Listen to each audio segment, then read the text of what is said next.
السلام علیکم ورحمۃ اللہ وبرکاتہ۔ بسم اللہ الرحمن الرحیم۔ رب اشرح لی صدری ویسر لی امری واحلل عقدۃ من لسانی یفقہوا قولی۔ قل لن یصیبنا الا ما کتب اللہ لنا هو مولانا وعلی اللہ فلیتوکل المؤمنون۔ کہہ دیجئے ہمیں ہرگز کوئی نقصان نہ پہنچے گا مگر جو اللہ نے ہمارے لیے لکھ دیا، وہی ہمارا مولا ہے۔ ایمان والوں کو چاہیے کہ وہ اللہ ہی پر توکل کریں، اللہ ہی پر بھروسہ کریں۔ یہ دنیا اللہ نے امتحان کے لیے بنائی ہے، یہ دیکھنے کے لیے کہ کون اچھے عمل کرتا ہے۔ اچھا عمل صرف وہی نہیں جو خوشحالی، صحت اور امن کی حالت میں کیا جائے، اچھا عمل وہ بھی ہے جو تکلیف اور تنگی کے آنے پر صبر کی شکل میں کیا جاتا ہے۔ مومن نعمت ملنے پر خوش ہوتا ہے اور اللہ کا شکر ادا کرتا ہے، تکلیف آنے پر اللہ سے ناراض نہیں ہوتا، بخوشی صبر کرتا ہے، کیونکہ وہ یہ جانتا ہے کہ دونوں ہی امتحان ہے۔ وہ جانتا ہے کہ اس کا رب اپنے بندوں پر ظلم کرنے والا نہیں، اور یوں بھی کبھی آسانی تکلیف کے ساتھ ہی آتی ہے۔ ان مع العسر یسرا فان مع العسر یسرا، بے شک یقیناً تنگی کے ساتھ آسانی ہے، بس بے شک تنگی کے ساتھ ہی آسانی ہے۔ تو یہ تنگی اور تکلیف زندگی کا ایک عمل ہے، کبھی انسان پر سہولت ہوتی ہے اور کبھی تنگی ہوتی ہے، لیکن یہ سب کچھ کیوں ہے؟ تکلیف گناہوں کو مٹانے کا سبب بنتی ہے، درجات کی بلندی کا باعث بنتی ہے۔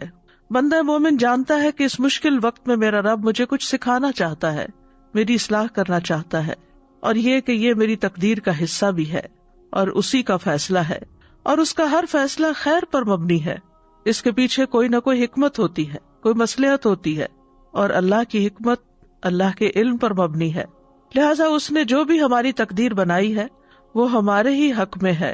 کتب اللہ لنا نہ کہ علینا، یعنی جو بھی مشکل آتی ہے اور تقدیر کا لکھا جو بھی ہمارے حق میں ہے وہ دراصل ہماری ہی بھلائی کے لیے ہوتا ہے۔ تو آئیے اس آیت کی کچھ مزید وضاحت دیکھتے ہیں۔ قل لن یصیبنا الا ما کتب اللہ لنا، کہہ دیجئے ہرگز ہمیں نہیں پہنچے گا، یعنی کوئی بھی نقصان، کوئی بھی مصیبت، مگر وہی جو اللہ نے ہمارے لیے لکھ دی۔ تو اس لیے ہمیں کیا کرنا چاہیے؟ تقدیر پر ایمان لانا چاہیے۔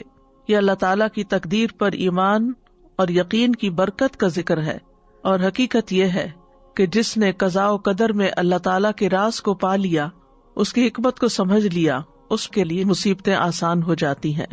قرآن مجید سے ہمیں یہ پتہ چلتا ہے کہ کوئی بھی تکلیف جو آتی ہے اللہ کے اذن ہی سے آتی ہے۔ ما اصاب من مصیبت الا باذن اللہ ومن یؤمن باللہ یہد قلبہ واللہ بکل شیء علیم۔ جو مصیبت بھی آتی ہے وہ اللہ کے اذن سے آتی ہے، اور جو شخص اللہ پر ایمان لائے تو اللہ اس کے دل کو ہدایت بخشتا ہے، اور اللہ ہر چیز کو جاننے والا ہے۔ ہمارا نفع نقصان بھی اللہ کے ہاتھ میں ہے۔ سورۃ یونس میں اللہ تعالیٰ فرماتے ہیں وَإِن يَمْسَسْكَ اللَّهُ بِضُرٍّ فَلَا كَاشِفَ لَهُ إِلَّا هُوَ وَإِن يُرِدْكَ بِخَيْرٍ فَلَا رَادَّ لِفَضْلِهِ يُصِيبُ بِهِ مَن يَشَاءُ مِنْ عِبَادِهِ وَهُوَ الْغَفُورُ الرَّحِيمُ۔ اور اگر اللہ تمہیں کوئی تکلیف پہنچائے تو اس کے سوا کوئی اسے دور کرنے والا نہیں، اور اگر وہ تمہارے ساتھ کسی بھلائی کا ارادہ کر لے تو کوئی اس کے فضل کو ہٹانے والا نہیں۔ وہ اسے اپنے بندوں میں سے جس کو چاہے پہنچاتا ہے، یعنی تکلیف بھی اور فضل بھی، اور وہی بے حد بخشنے والا، نہایت رحم کرنے والا ہے۔ اسی طرح سورۃ الاعراف میں آتا ہے کہ اللہ کے سوا کوئی بھی نفع نقصان کا مالک نہیں۔ قل لا املک لنفسی نفعا ولا ضرا الا ما شاء اللہ، کہہ دیجئے میں اپنی جان کے لیے نہ کسی نفع کا مالک ہوں نہ کسی نقصان کا، مگر جو اللہ چاہے، یعنی وہی مجھے پہنچے گا۔ اللہ کے سوا کسی کو بھی نفع نقصان کا مالک سمجھنا یہ سراسر حماقت ہے اور شرک کی ایک قسم ہے۔ سورۃ یونس میں اللہ تعالیٰ فرماتے ہیں وَلَا تَدْعُ مِن دُونِ اللَّهِ مَا لَا يَنفَعُكَ وَلَا يَضُرُّكَ فَإِن فَعَلْتَ فَإِنَّكَ إِذًا مِّنَ الظَّالِمِينَ۔ اور اللہ کو چھوڑ کر اس چیز کو مت پکارو جو نہ تمہیں نفع دے اور نہ تمہیں نقصان پہنچائے، پھر اگر تم نے ایسا کیا تو یقیناً تم اس وقت ظالموں میں سے ہوگے۔ یہ بھی یاد رکھنا چاہیے کہ پوری دنیا بھی مل کر اگر ہمیں کوئی نفع پہنچانا چاہے تو اللہ کے حکم کے بغیر ایسا نہیں کر سکتی۔ اسی طرح اگر سارے لوگ مل کر، پوری دنیا کے لوگ مل کر ہمیں کوئی نقصان دینا چاہیں تو بھی وہ نقصان نہیں دے سکتے مگر اللہ چاہے تو۔ عبداللہ بن عباس سے روایت ہے کہ نبی صلی اللہ علیہ وسلم نے فرمایا، جان رکھو کہ اگر ساری امت مل کر بھی تمہیں نفع پہنچانا چاہے تو تمہیں نفع نہیں پہنچا سکتی سوائے اس کے جو اللہ نے تمہارے لیے لکھ دیا، اور اگر وہ سارے مل کر تمہیں نقصان پہنچانا چاہیں تو نقصان نہیں پہنچا سکتے سوائے اس کے جو اللہ نے تمہارے لیے لکھ دیا۔ اور یہ ایک بہت بڑی حقیقت ہے جس کی عملی مثال ہمیں تاریخ میں ملتی ہے۔ حجاج نے سعید بن جبیر رضی اللہ عنہ کو بلایا اور کہا کہ میں تمہیں قتل کر دوں گا، تو وہ مسکرا دیے، کہنے لگے کہ اگر میری موت، میرا نفع نقصان تمہارے ہاتھ میں ہوتا تو پھر میں اللہ کو چھوڑ کر تجھے پوچھتا، یعنی میری موت، میری زندگی، میرا نفع نقصان سب کچھ تو میرے رب کے ہاتھ میں ہے، تو میرا کیا بگاڑ سکتے ہو؟ تو حقیقت ہے کہ وہ ان کا کچھ بھی نہ بگاڑ سکا۔ اسی طرح آپ دیکھیے کہ ابراہیم علیہ السلام کو آگ میں پھینکا گیا تھا، لیکن آگ اللہ کے حکم سے ٹھنڈی ہو گئی، سلامتی والی ہو گئی، اور آگ نے ان کا کچھ بھی نہیں بگاڑا، کیونکہ آگ تو اللہ کے حکم سے جلاتی ہے، اور اگر اللہ کا اذن نہ ہو تو آگ اپنا کام نہیں کرتی، لہٰذا نفع نقصان تو اللہ کے ہاتھ میں ہے۔ پھر اسی طرح خالد بن ولید جو کہ 100 کے قریب جنگوں میں شریک ہو چکے تھے، ان کے جسم پر، وہ کہتے کہ میرے جسم پر ایک بالش بھر جگہ بھی ایسی نہیں کہ جہاں کسی تیر، تلوار یا نیزے کا نشان نہ ہو، اتنے زخموں کے نشان تھے، لیکن ان کو اپنے بستر پر ہی موت آئی۔ تو کہتے تھے کہ بزدلوں کو میرا پیغام پہنچا دو کہ موت سے نہ ڈریں، کیونکہ میں نے اتنی جنگوں میں حصہ لیا اور میری میدان جنگ میں شہادت نہیں ہوئی بلکہ مجھے بستر پر ہی موت آئی۔ یہ یقین اگر انسان کو ہو جائے کہ موت بھی اللہ کے اذن سے ہے، بیماری بھی اللہ کے اذن سے ہے، اور اسی طرح خوشحالی بھی اللہ کے اذن سے، یہ بھی اسی نے دی ہے، تو پھر انسان کے اندر کی ٹینشن اور پریشر اور خوف اور غم یہ اس سے دور ہو جاتا ہے، اور وہ ہر حال میں امن سے جینا سیکھ لیتا ہے۔ حقیقت یہ کہ انسان کو وہی پہنچتا ہے جو تقدیر میں لکھا ہوا ہے، اور اللہ کے فیصلے بہت پہلے لکھے گئے تھے۔ حدیث میں آتا ہے کہ سب سے پہلے اللہ تعالیٰ نے قلم کی تخلیق کی اور اسے حکم دیا کہ مستقبل میں ہونے والی تمام چیزوں کو لکھ دو۔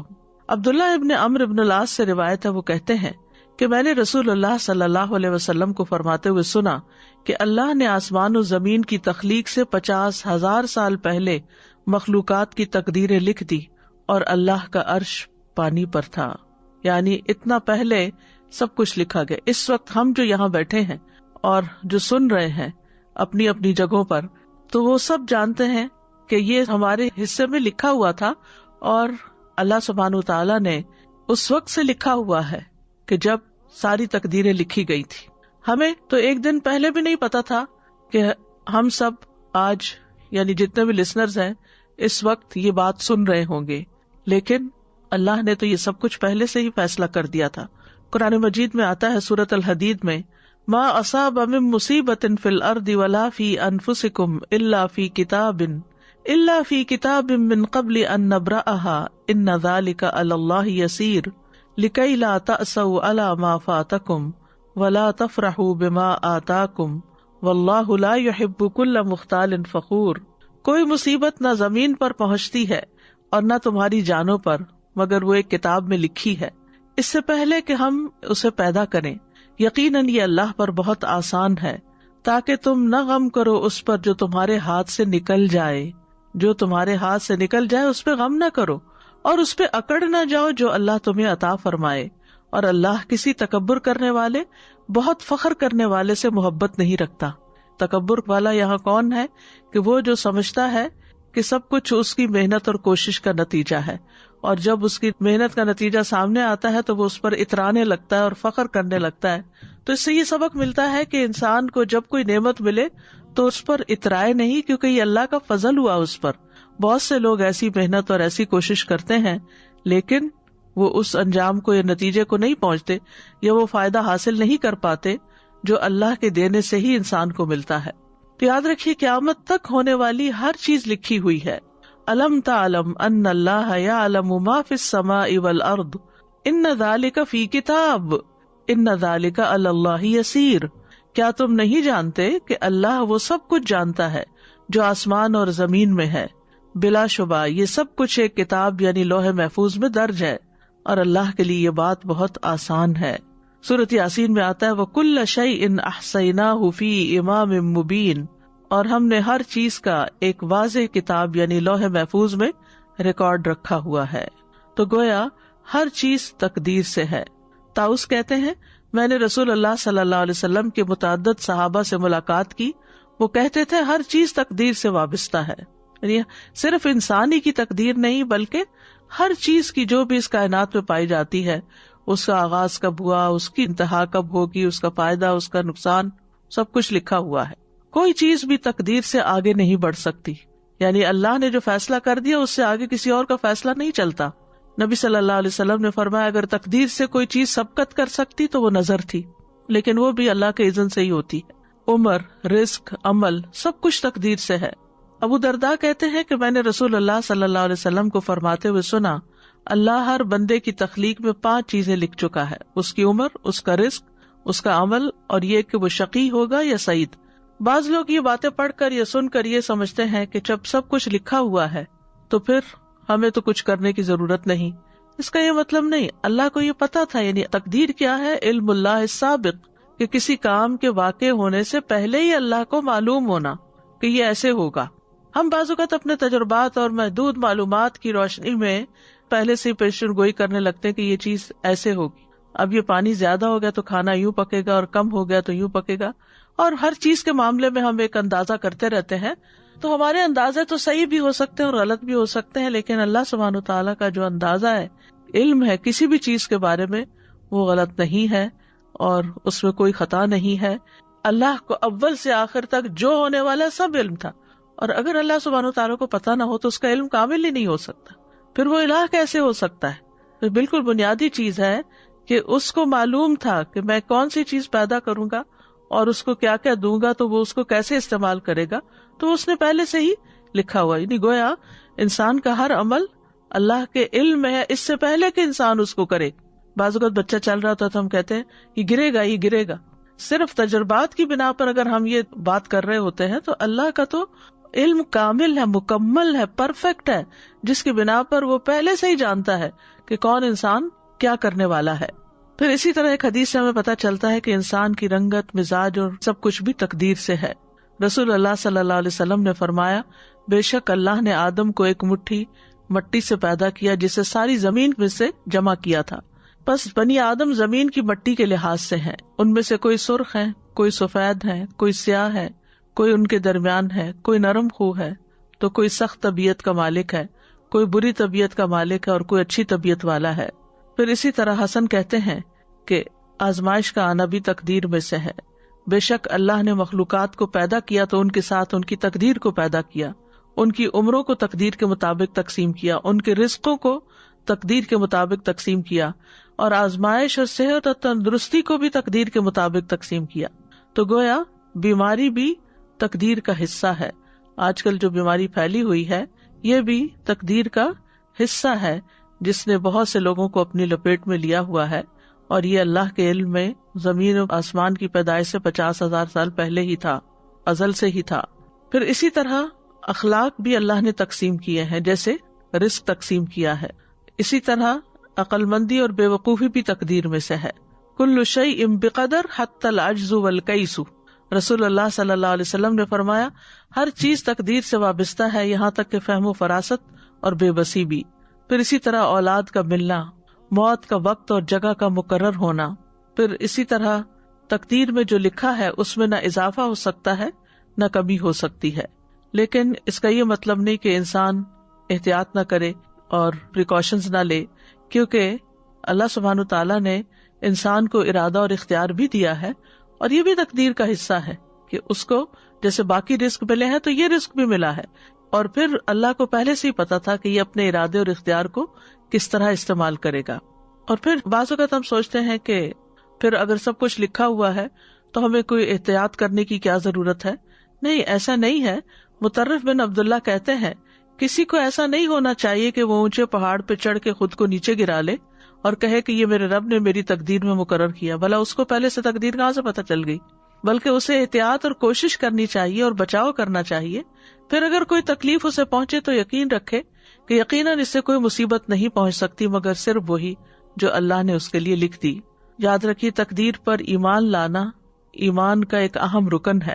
رسول اللہ صلی اللہ علیہ وسلم نے فرمایا لا یؤمن عبد حتی یؤمن باربع، کوئی بندہ اس وقت تک مومن نہیں ہو سکتا جب تک 4 چیزوں پر ایمان نہ لائے. یشہد ان لا الہ الا اللہ، گواہی دے کہ اللہ کے سوا کوئی عبادت کے لائق نہیں، وانی محمد الرسول اللہ، اور بے شک میں محمد اللہ کا رسول ہوں، بعثنی بالحق، اس نے مجھے حق کے ساتھ بھیجا ہے، ویؤمن بالموت، اور وہ موت پر ایمان لائے، وبالبعث بعد الموت، اور موت کے بعد دوبارہ زندہ ہونے پر، ویؤمن بالقدر، اور تقدیر پر ایمان لائے. آپ صلی اللہ علیہ وسلم نے فرمایا ہر چیز کی ایک حقیقت ہوتی ہے، اور کوئی شخص اس وقت تک ایمان کی حقیقت کو نہیں پہنچ سکتا جب تک اسے یہ یقین نہ ہو جائے کہ جو چیز پہنچی ہے وہ اس سے خطا نہیں ہو سکتی تھی، اور جو چیز خطا ہو گئی وہ اسے پہنچ نہیں سکتی تھی.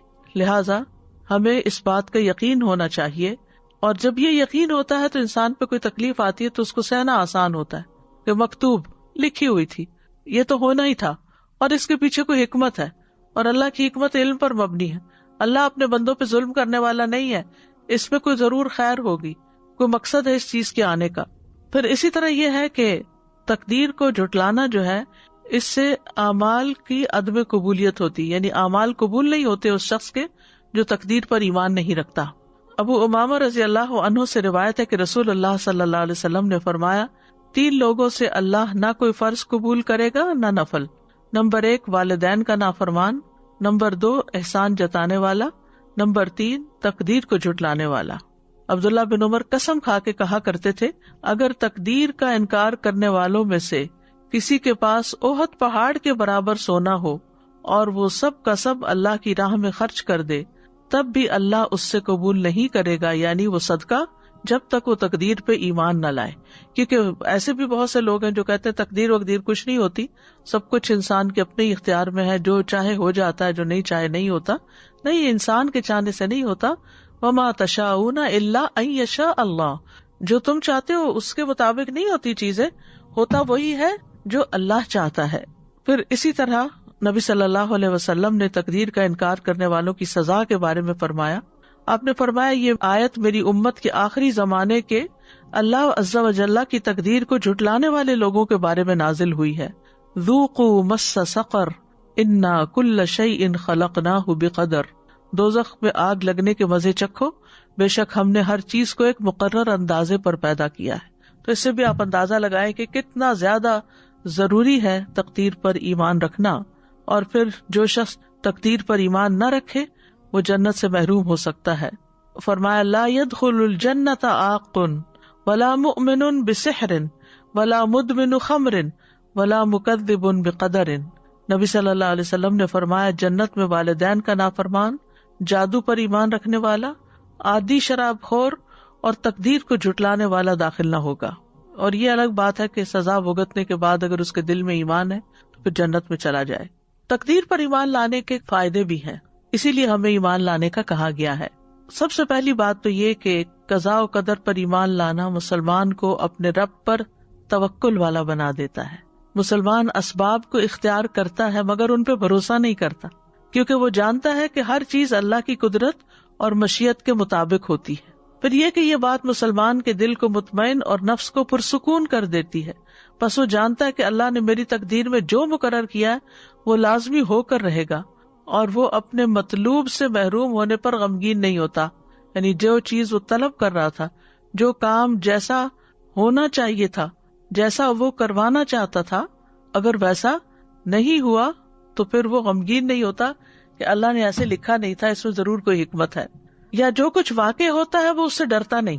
نفس انسانی میں ایمان اور زیادہ گہرا ہو جاتا ہے اور شخص شرک سے پاک ہو جاتا ہے.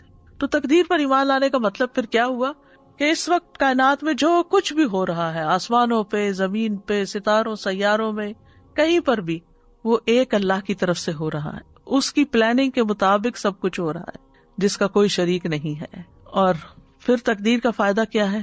تقدیر پر راضی رہنے والے کے لیے دنیا بھی جنت بن جاتی ہے. ابن قیم رحمہ اللہ کہتے ہیں اللہ کی تقدیر پر راضی ہونا اللہ کا بہت بڑا دروازہ ہے اور دنیا کی جنت ہے اور عبادت گزاروں کی آرام گاہ ہے اور شوق رکھنے والوں کی آنکھوں کی ٹھنڈک ہے.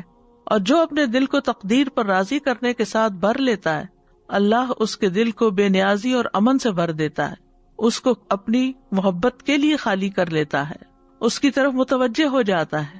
وہ شخص اپنے رب پر ہی توکل کرتا ہے، اور جس سے اللہ کے ساتھ راضی ہونے میں سے کوئی حصہ چھوٹ جاتا ہے، اس کا دل اس کے برعکس چیزوں سے بھر جاتا ہے، اور جس چیز میں اس کی خوشنودی اور فلاح ہوتی ہے وہ اس سے پھر جاتا ہے۔ پھر اسی طرح انسان جب تقدیر پر ایمان لاتا ہے تو اس کی زندگی میں راحت اور کشادگی آتی ہے۔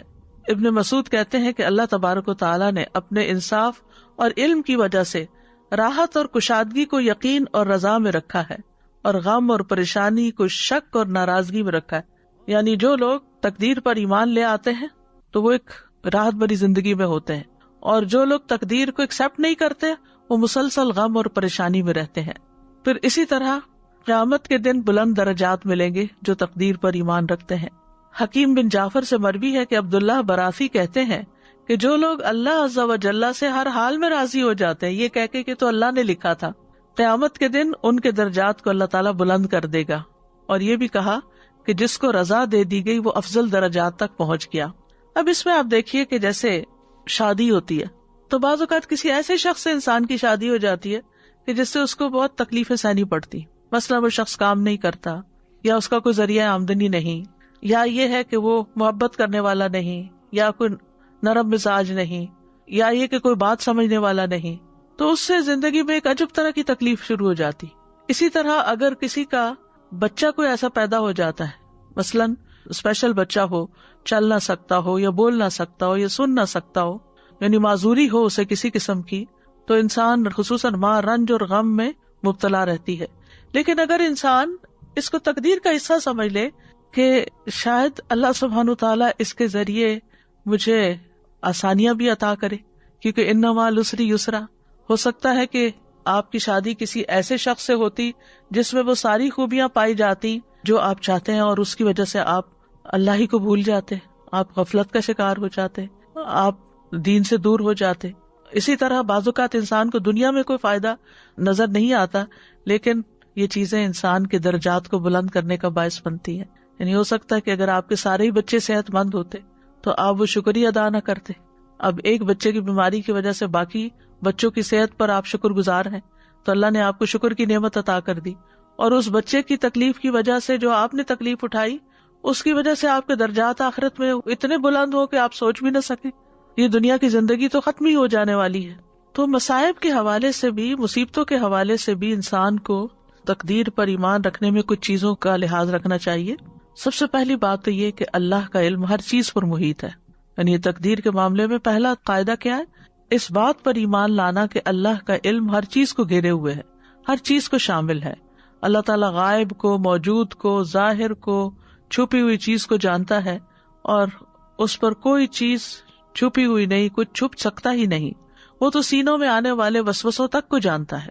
دوسرا یہ کہ کائنات میں واقع ہونے والا ہر خیر اور شر اللہ کے ارادے اور مشیت سے ہوتا ہے، کوئی کام اللہ کی اجازت کے بغیر نہیں ہوتا۔ یہ چیز انسان کو کیا سکھاتی ہے کہ اگر کوئی مشکل آ گئی ہے تو پھر اللہ ہی کی طرف رجوع کرو، اللہ کی طرف لوٹو، اس سے دعائیں کرو، اس سے آہوزاری کرو، کیونکہ وہی اس کو ٹال سکتا ہے۔ جس کے اذن سے مصیبت آئی ہے اسی کے اذن سے جائے گی بھی، لہذا ہمیں اس کو راضی کرنا ہے۔ پھر انسان اور وجوہات تلاش کرنے کی بجائے رب کی طرف لوٹتا ہے اور اس سے راضی برضا ہو جاتا ہے۔ تیسری بات یہ یاد رکھیے کہ اللہ کا ہر فیصلہ، چاہے وہ بیماری کا ہو یا صحت کا ہو یا مالی خوشحالی کا ہو یا تنگی کا ہو، حکمت اور مصلحت پر مبنی ہے، کیونکہ اللہ سبحانہ تعالیٰ نے کسی بھی چیز کو بیکار نہیں پیدا کیا، بے مقصد نہیں بنایا۔ وہ جانتا ہے کہ کس شخص کو کس جگہ پر کیا چیز چاہیے، کیونکہ بعض اوقات انسان اللہ کی بہت نعمتیں پا کر بہت بگڑ بھی جاتا ہے، تو اللہ کو پتا ہے کہ اس شخص کو یہ نہیں ملنا چاہیے کیونکہ یہ مجھ سے دور ہو جائے گا، یہ اپنی آخرت خراب کر بیٹھے گا۔ وَلِلَّهِ الْمَثَلُ الْأَعْلَىٰ، مثلا بچے چاہتے ہیں کہ ان کو ایک سویٹ کے بعد ایک سویٹ دے دی جائے، اور بعض اوقات وہ رونے لگتے ہیں، بعض اوقات وہ لیٹ کے ایڑیاں رگڑنے لگتے ہیں، بعض اوقات آپ کے کپڑے کھینچتے ہیں، بعض اوقات آپ کے بال نوچتے ہیں کہ ہمیں وہ سویٹ دے دے، لیکن ماں ایک سے زائد نہیں دینا چاہتی۔ کیوں؟ کیونکہ بچے کے دانت خراب ہو سکتے ہیں، بچہ بیمار ہو سکتا ہے، لیکن بچے کو تو اس بات کی سمجھ ہی نہیں آتی۔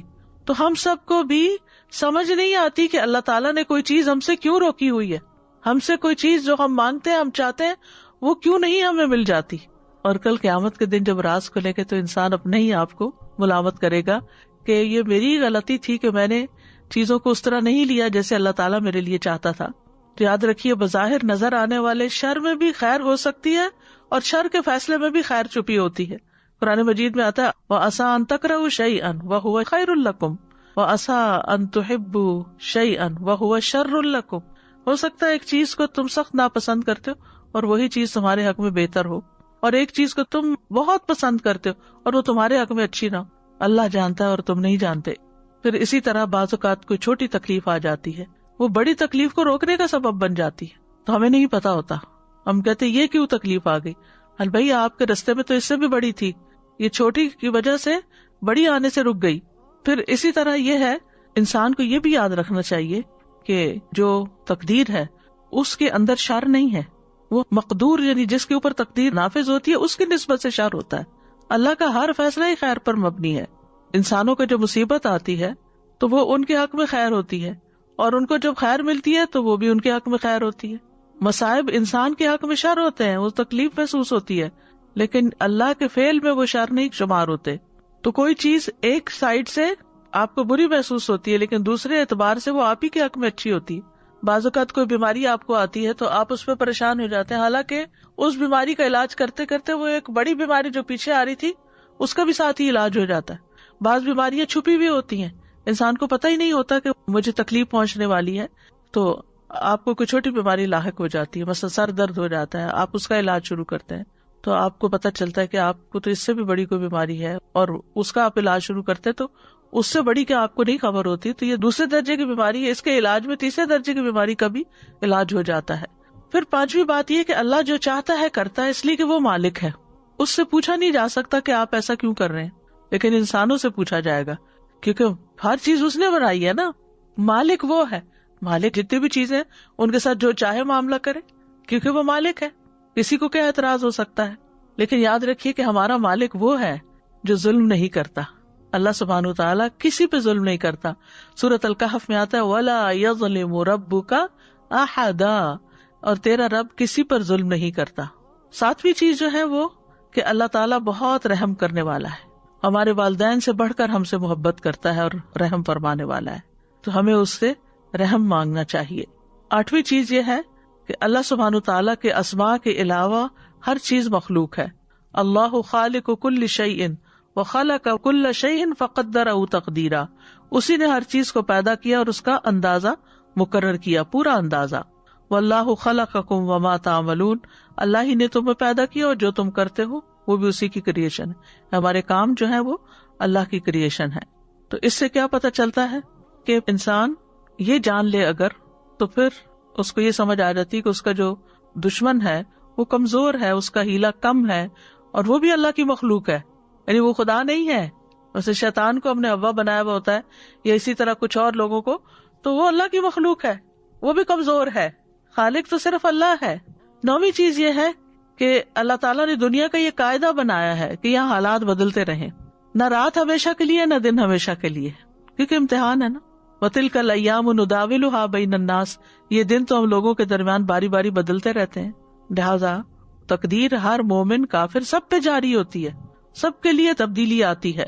تو کرنا کیا چاہیے؟ 10واں پوائنٹ یہ ہے کہ اللہ کی تقدیروں پر صبر کرنا چاہیے، یہی کامیابی کا راز ہے.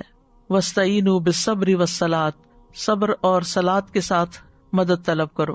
اب یہ ہے کہ جب مصیبت آ گئی، تقدیر کا حصہ بھی ہم نے سمجھ لیا کہ تقدیر ہے، تو اب مصیبت یہ ہلکی کیسے ہو، کیونکہ اس نے جانا تو اپنے وقت پر. اب جیسے کہ لاک ڈاؤن ہوا ہے، لوگ گھروں میں بند ہیں، محصور ہیں، یہ بلا وبا جائے گی تو گھروں سے نکلیں گے نا، یہ قید ختم ہوگی.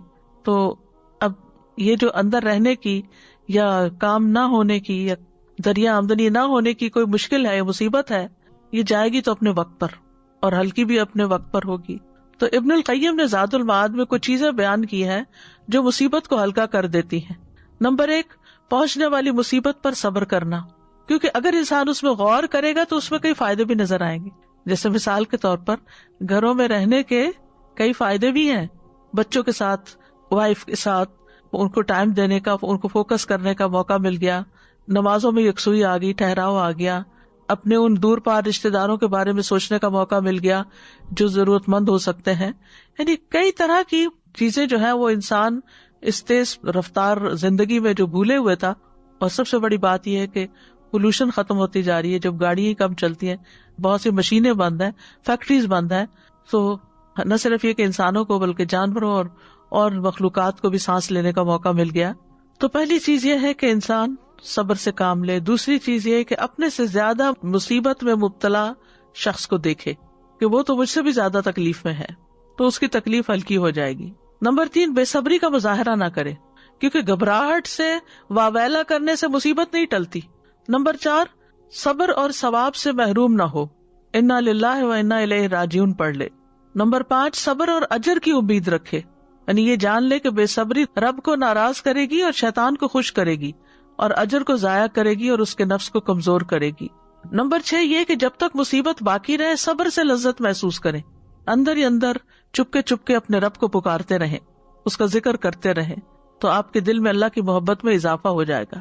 پھر مصیبت کو بھی اللہ کی رحمت سمجھے کہ اللہ نے ہمیں تباہ کرنے کے لیے نہیں بھیجی, بلکہ اس لیے بھیجی ہے کہ ہم عاجزی اختیار کریں. پھر 8ویں بات یہ کہ مصیبت کو ناپسند نہ کریں, کیونکہ کتنی ہی چیزیں ایسی ہیں جو انسان کو ناپسند ہوتی ہیں, لیکن اسی میں انسان کی نجات ہوتی ہے. فضل بن سہل کہتے ہیں کہ بیماریوں میں نعمتیں ہیں, کسی عقل مند کو ان سے ناواقف نہیں ہونا چاہیے, بس یہ گناہوں کو مٹا دیتی ہیں اور صبر کے ثواب کا ذریعہ بنتی ہیں اور غفلت سے جگاتی ہیں. آیت میں آتا ہے ہوا مولانا, وہ ہمارا مالک ہے, وہ ہمارا رب ہے, محافظ ہے, مددگار ہے. تو اللہ سبحانہ تعالیٰ کے مولا ہونے کا تقاضا کیا ہے کہ ہم اس کی قضاء و قدر پر راضی رہیں, اور یہ یاد رکھیں کہ اللہ کے ہر فیصلے میں بھلائی ہے. قل لن یصیبنا الا ما کتب اللہ لنا ہوا مولانا. پھر یہ یاد رکھیں کہ اللہ کا بھلائی کا ارادہ ہے ہمارے ساتھ. رسول اللہ صلی اللہ علیہ وسلم نے فرمایا, اللہ جس کے ساتھ بھلائی کا ارادہ کرتا ہے اس کو مصیبت میں مبتلا کر دیتا ہے. تو جب آپ کا اللہ سبحانہ تعالیٰ کے بارے میں گمان اچھا ہوگا تو مصیبت بھی ہلکی ہو جائے گی. مصیبت میں انسان کے لیے کئی بہتریاں ہوتی ہیں. لا تحسبوہ شرا لکم بل ہوا خیر لکم, تو اسے اپنے لیے برا مت سمجھو بلکہ تمہارے لیے بہتر ہے. یہ کب بات ہوئی تھی؟ جب حضرت عائشہ رضی اللہ تعالیٰ عنہا کے اوپر الزام لگا تھا. مومن کے ہر حال میں خیر ہوتی ہے. حدیث میں آتا ہے مومن کا معاملہ بھی عجیب ہے, اس کے لیے ہر بات میں بھلائی ہے, اور یہ مومن کے سوا کسی کے لیے نہیں. وَعَلَى اللَّهِ فَلْيَتَوَكَّلِ الْمُؤْمِنُونَ, مومنوں کو اللہ پر بھروسہ کرنا چاہیے, توکل کرنا چاہیے, کیونکہ جو اللہ پہ بھروسہ کرتا ہے وہ نامراد نہیں ہوتا. توکل کیا ہے؟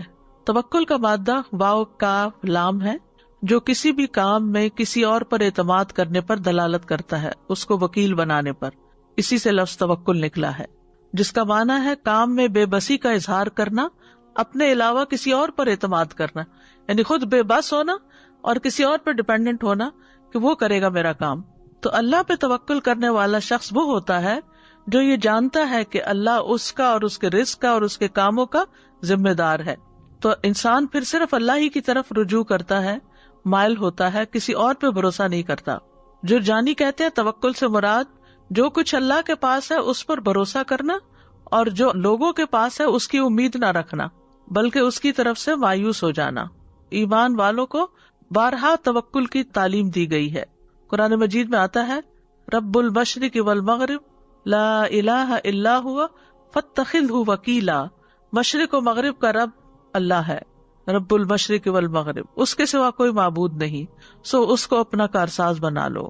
وعلی اللہ فلیتوکل المتوکلون, اور بھروسہ کرنے والوں کو اللہ ہی پر بھروسہ کرنا چاہیے.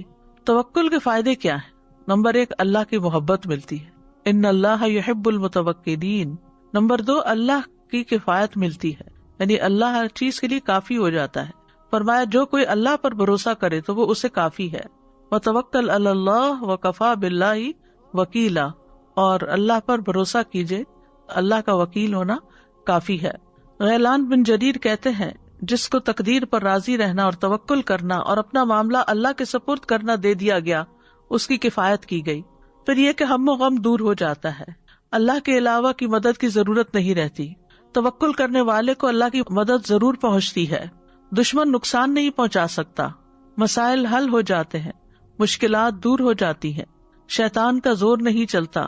توکل انسان کو بہادر بنا دیتا ہے. اللہ کے سوا کا ڈر نکل جاتا ہے، توہمات اور بدشگونیاں زائل ہو جاتی ہیں انسان سے، جادو، حسد، نظر بد سے حفاظت ہوتی ہے، آخرت میں بڑا اجر ہے، جنت ہے، ایسے لوگ بلا حساب جنت میں جائیں گے۔ کن کن معاملوں میں اللہ پہ توکل کرنا چاہیے؟ ہر معاملے میں۔ کوئی بات غمگین کرے تو رونے کی بجائے اللہ پہ بھروسہ، کوئی اچھی لگے تو بھی اللہ پہ بھروسہ کہ یہ تو ہمیشہ نہیں رہے گی چیز، صرف اللہ ہی ہے جو ہمیشہ کے لیے ہماری مدد کرنے والا ہے۔ پھر اسی طرح لوگوں کی اذیتوں کے مقابلے میں بھی اللہ پہ توکل کرنا چاہیے۔ اگر لوگ اعراض کریں، اگنور کریں آپ کو، تو اللہ پہ بھروسہ کریں، میرے لیے اللہ کافی ہے، حسبی اللہ و نعم الوکیل۔ جب دشمنوں کا خوف ہو تو بھی اللہ پہ بھروسہ کریں، دل کی کیفیت کے ساتھ ساتھ زبان سے اظہار کریں، دشمن کے سامنے بھی اللہ پر توکل کا اظہار کریں، بدشگونی ہونے پر اللہ پر توکل کریں، دجال کے مقابلے پر اللہ پہ توکل کریں۔ اللہ پر توکل کرنے کے لیے دعا مانگے، اللہم لک اسلمت وبک آمنت وعلیک توکلت والیک انبت وبک خاصمت اللہم انی اعوذ بعزتک لا الہ الا انت ان تضلنی انت الحی الذی لا یموت والجن والانس یموتون۔ پھر تمام معاملات اللہ کے سپرد کر دینے چاہیے۔ اللہم رحمتک ارجو فلا تکلنی الی نفسی طرفۃ عین واصلح لی شأنی کلہ لا الہ الا انت۔ اے اللہ، میں تیری رحمت کا امیدوار ہوں، تو مجھے آنکھ جھپکنے تک کے لیے بھی میرے نفس کے حوالے نہ کرنا، اور میرے لیے میرے سارے معاملات درست فرما دے، تیرے سوا کوئی الہ نہیں۔ رات کو سوتے وقت بھی جو آخری دعا پڑھی جاتی ہے اس میں بھی توکل ہی کا ذکر ہے۔ پھر مصیبت کی سختی سے پناہ مانگنا چاہیے، اللہ کی رضا حاصل کرنے کی دعا، اللہم انی اسألک الرضا بعد القضاء، اور مصیبت کے وقت اللہ سے خیر کی دعا۔ تو کرنے کے کام پھر کیا ہوئے؟ مصیبت پہنچنے پر اللہ کی طرف رجوع کرنا چاہیے، مصیبت پہنچنے پر یہ عقیدہ رکھنا چاہیے کہ اللہ کی طرف سے ہی آئی ہے، اس بات پر یقین رکھنا چاہیے کہ جو پہنچا ہے وہ ٹل نہیں سکتا تھا۔ وآخر دعوانا ان الحمد للہ رب العالمین۔